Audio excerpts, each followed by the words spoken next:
Hey guys, welcome back again to Ken Tamplin Vocal Academy, where the proof is in the singing. I'm continuing my series on taking these incredible, epic, legendary, isolated vocal tracks, and I'm doing an analysis, a tutorial, talking about the artist, the production, etc. Next up is Paul McCartney, and the song is Live and Let Die. Now, I have to say, the word epic is so overused these days that it's really lost its meaning. This really is epic. True story, straight up. Wait, you're gonna see in a minute. I'll point it out. But if you wouldn't mind, please like, subscribe to my channel. That'd be cool.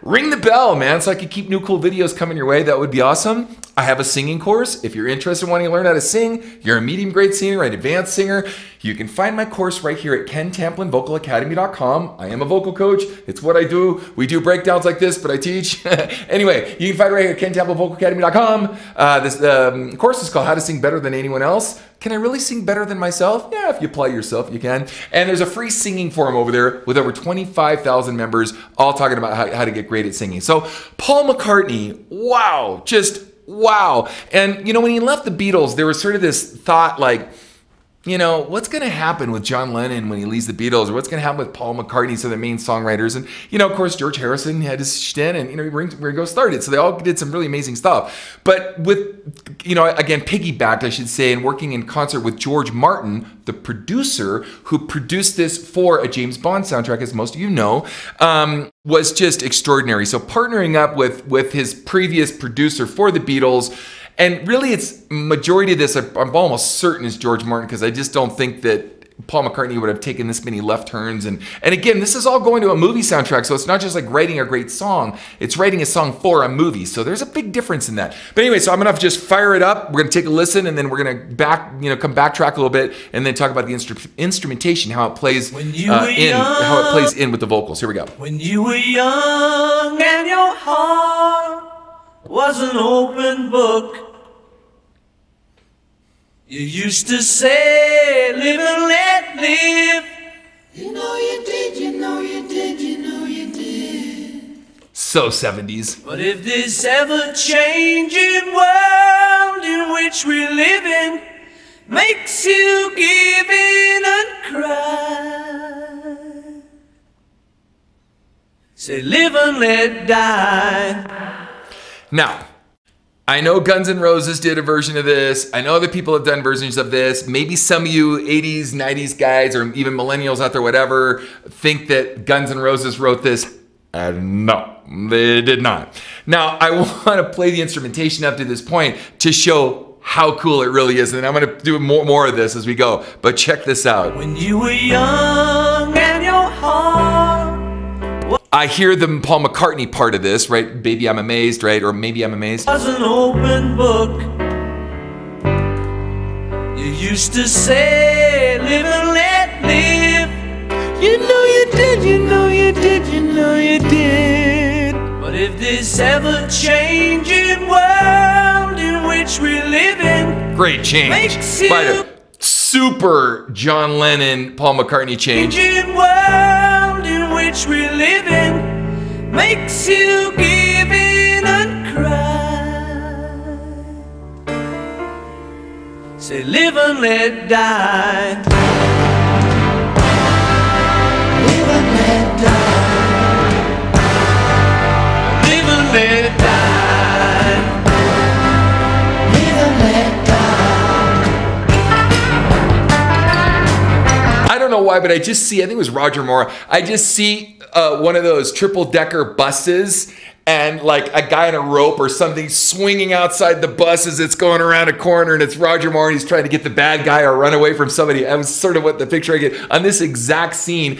And I think I only saw this like once with my family in the 70s, like one time, but this just embedded in my mind. I'd never in a million years thought I'd be, you know, to this day, come sitting here right now doing isolated vocal tracks of this exact thing that I grew up just being wowed as a kid. And that's true for like almost all these isolated vocal tracks. Everyone, the reason I'm so excited about them is I'm just going, wow, I grew up on this. This is the soundtrack of my life. I'm going, gosh, you know, here's another one.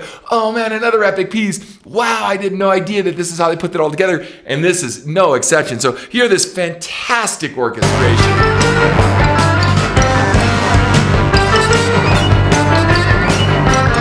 Garth right now.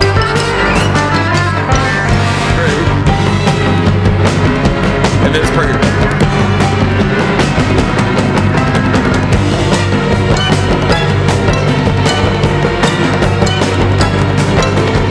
I mean, I don't want to sit here and play. This is supposed to be about vocals, and I'm getting off on the instrumental track. It is that good, man.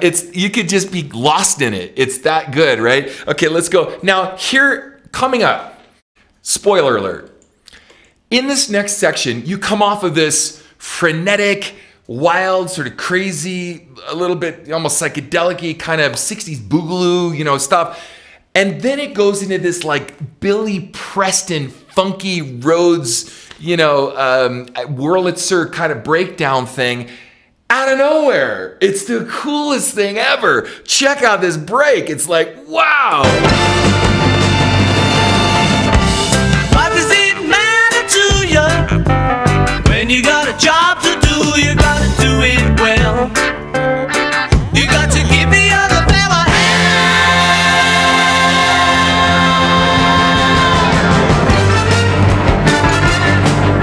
Isn't that bad, eh? That is so badass. It's so cool. I'm just sitting and thinking, like the Mod Squad or something for all you 70s guys out there. It's that cool, that funky, and that awesome, okay? So, and then there's a lot of instrumentation because this was a film score for a movie soundtrack. So, you know, there's big, huge instrumental breaks. So you come off of all that, you know.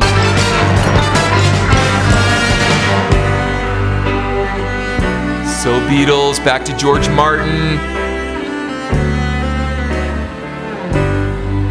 you used to say, live and let live. Oh, okay, now let me back up just the vocal here. So we're only hearing the vocal. Here we go. You used to say, live and let live. You know you did, you know you did, you know you did. But if this ever-changing world in which we live in makes you give in and cry, say live and let die. Now you would know that this big bang, bang, and you know, that's one of the coolest parts about the Guns N' Roses part is when the heavy guitars come in, because they don't do that here. They probably have guitars in there, but they were kind of orchestrated, pushed back, especially in orchestration.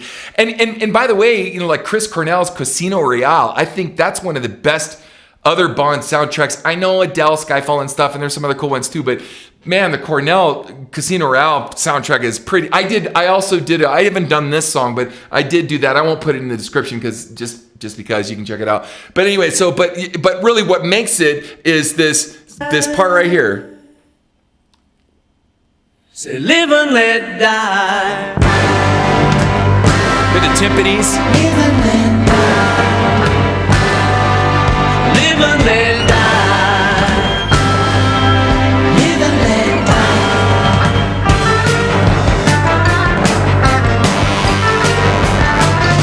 I mean, admit it. Even though it's orchestration, you want to headbang to it, right? I do. It's awesome. All right, I think that's it. I don't remember. Yeah, that was it. So yeah, again, songwriting, orchestration, production, playership, all these instruments. What, a 60-piece orchestra? Whatever. I think it was London Phil. I'm not sure, but wow, holy cow, where's music gone? All of a sudden, we're sampling everything. We're auto-tuning everything. There's no great left turns hardly in anything anymore. There's no creativity and passion and this and that. I want to get back to that. I want to hear creativity. Please. Anyway, I really do. That'd be nice. All right, you guys. Hope you enjoyed this as much as I did. And definitely, please check out my next video.